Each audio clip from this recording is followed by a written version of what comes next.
Последиците се видливи по здравјето, но причините – мистерија за надлежните. Сончевото време за миг ја зацкри маглата, но загадувањето остана присутно. Зголемената концентрација на PM10 честички Македонија вбројуваат во статистиката на најзагадени градови во светот.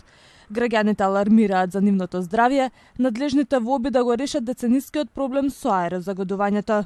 Генерално ние дишеме загаден воздух и внатре и надвор, со тоа што внатрешниот воздух веројатно е и поголем проблем за нас, бидејќи ние престојуваме, посебно во зимскиот период внатре отколку надвор, 90% од времето ни е внатре.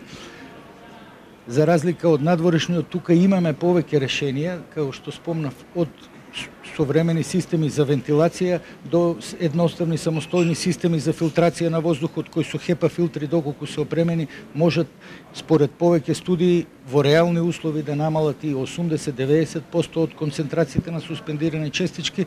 Болниците полни, децата дишат загаден воздух, градинките и училиштата полни со PM10 честички, согласни надлежните. Ке работиме и на добивање на учениците и наставниците на сознанија, односно едукација за зачувување на околината, што представува еден значаен момент, се разбира кај учениците, но и кај возрастните. Очекувам да ги чуеме резултатите и очекувам да добиам и предлози за тоа како ќе може да го подобриме квалитетот на воздухот. Мислам дека треба сите заеднички да смогнеме сили да направиме конкретен еден план и да тргнеме заеднички во борбата против загадениот воздух и како да го намалиме тоа влијание пред се кај нашите најмали. Главниот град по загаден воздух често пати е меѓу европските и светските прваци.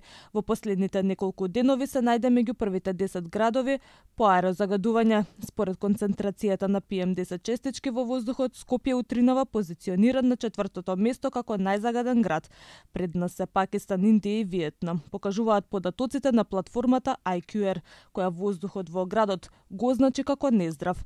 И податоците од мерните станици на Министерството за животна средина во сите скопски општини покажаа високо ниво на PM10 честички. Според овие мерни станици, загадување на воздухот има и во Тетово, Гостивар, Кичево, Битола, Струмица, Кавадарци и Куманово.